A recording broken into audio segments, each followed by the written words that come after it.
Welcome back to the channel. I'm Tonisha. We are in the kitchen with Muccular. We have activated our dough, and so we're going to roll it out, knead it up, and get it into the oven. We're going to talk womanhood, motherhood, and all the things. So check out her bread for today. I never picked up baking.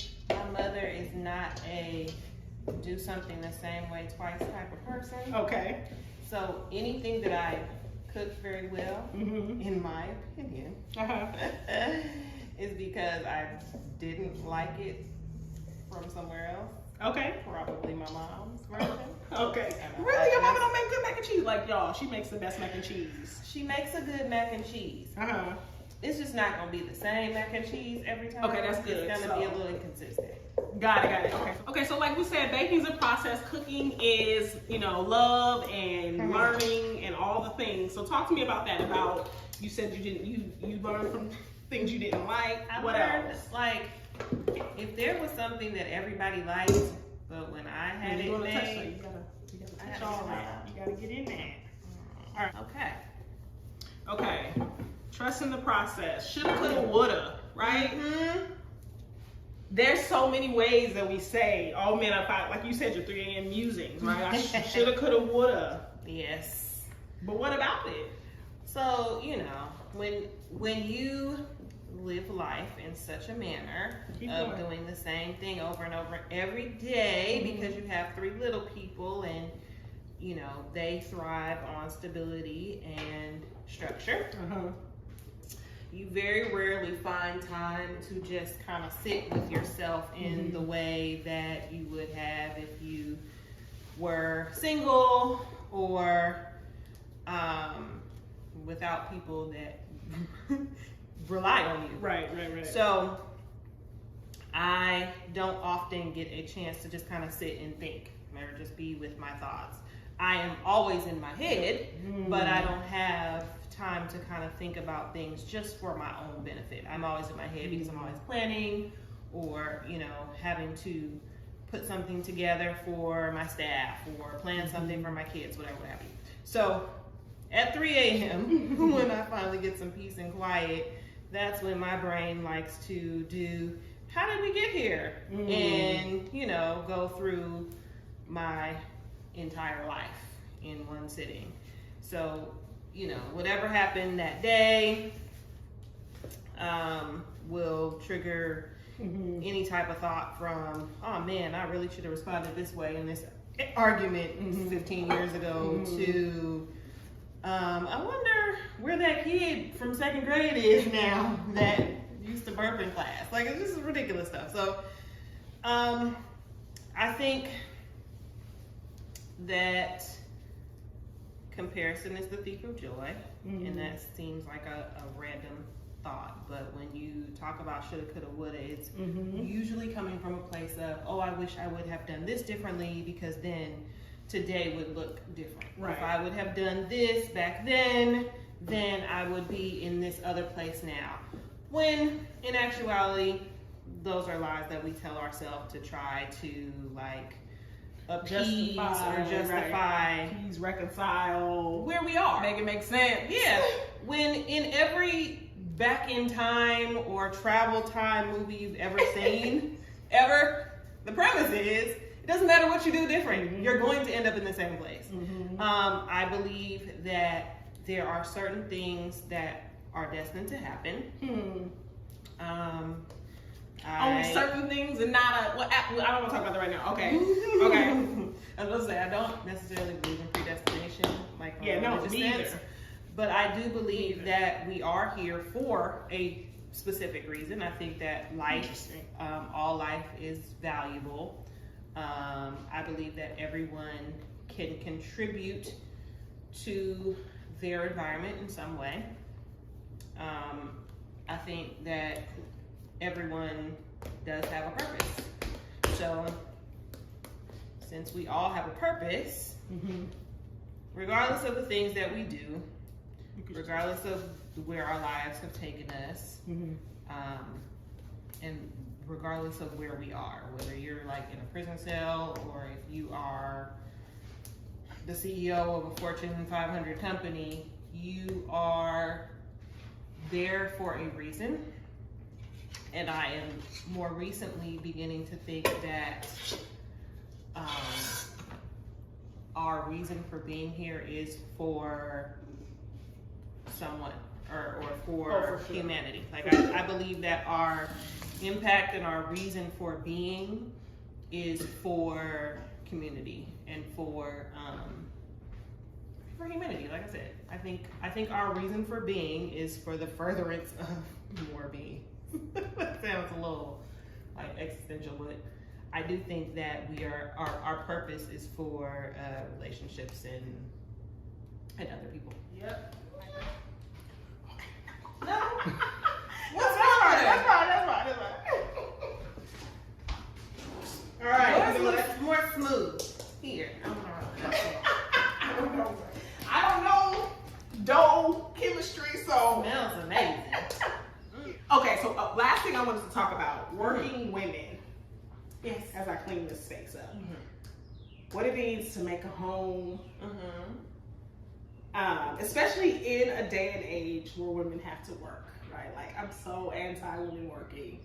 But I'm anti-work, but let's go. I'm anti-work, absolutely. Raw. But if we do have to, right? Like, if they're not even getting back to balance, but what is it? What is working women? What does that mean? Like, because I feel like we've come. Is it a matter of, or necessarily about getting back to somewhere, or maybe a little bit? But I hate to say, and hate is actually the word that I want to use. I hate to say let's get back to something because I feel as though as time progresses and as women evolve, we are bettering ourselves. And when we say go back to a certain time frame, it sounds very Taylor Swift. Let's go back to the 30s. Okay. Or the 1830s or whatever she said. And it's like, hey, no, let's never go back to any of that stuff. For reasons that we all know. So I think, yes, as you said, women do have to work. Because, of course, there's this notion that a woman makes the home, a man marries the woman, the man works and supports the family. We live in the United States. You need 2 incomes, okay? I don't know where you all are finding these Instagram men that make 7 figures and then you can just live the soft life. Okay, whatever. You can live this life and not contribute financially. That's bizarre and highly unlikely for the average person. Now, if you are able to find someone to financially support you and you do not have to contribute financially and you find that you have to then contribute in other ways, that's between you and your partner. Do what you do because that sounds fantastic to me. It sounds like a great time. But for those of us that still have to bring in income, making a home, being the mother for children, being oftentimes the default parent that we don't like to say. I would like to think that I am very evolved and, my husband and I are millennials and we have this perfect 50-50 partnership. That is crap. Okay? That's not how things actually work. At all. I think with any partnership, with any marriage, you need to rely on your strengths. If you cook very well, and that is something that you are relied upon to do, that's going to fall on you, which also means meal planning, which means prepping all the time, which means if you have more than 1 kid, you're probably going to have one that likes cheese and one that don't. Exactly. One that likes pasta and one that hates it. One that likes tomatoes, another one that only does not sauce. Don't want that, right? And so I remember the easiest kids to raise are like your imaginary kids, the ones you say that what you're gonna do before you have children. And I always was like, I would never make 3 different meals for 3 different children. Yes, you will. You want them to eat and you don't want them to die. Exactly. And you're going to be planning that meal out from the time you wake up in the morning until you can get it out on the table. Now, if your spouse is someone who is someone who is neat, someone who likes to make sure that things function in a certain way, someone that realizes like, hey, if I'm at the stove, I need all the spoons and the mixing things to be here. Like the person that puts stuff away, they're gonna play to that strength, and then you're gonna fall into a routine of doing the things that play to your strength. So while I don't believe that there are certain female roles or male roles, I do think that in any partnership you need to play to your strength, and the other partner that's not doing the thing or the task or the chore has to support that. So if I have set the precedent that I want the sink empty every day, my spouse knows that, so he is making sure that the kids don't put one fork in the sink, right? If mommy has just emptied the sink or vice versa, just little things like that. And it's part of your neurosis, but it's also part of your sanity. And I try to explain that to my children too. Like, I don't need to have everything neat because right. It's part of that, right, that keeps my anxiety down. But I need to be able to think. And if I can't see things, how can I function? It's a consideration. Exactly. So anyone that is going to be living with someone or going to be married, I think that there's more to be said for your partner considering your next step than there is for your partner to just do something because that's the way that you want it done. So if my husband knows that I have to work a full day, and I'm typically the person that cooks dinner, and it's 5 o'clock, and it ain't it's no meat in a sink, it's nothing thawing out, he doesn't typically cook, but we gotta eat. Right. So he's like, all right, so let me order something, let me figure out, let me not give her another task. Exactly. What are we gonna eat today? Let me find out, let me make her think about it. No, let me just, what y'all want to eat tonight? Right. Where are we going?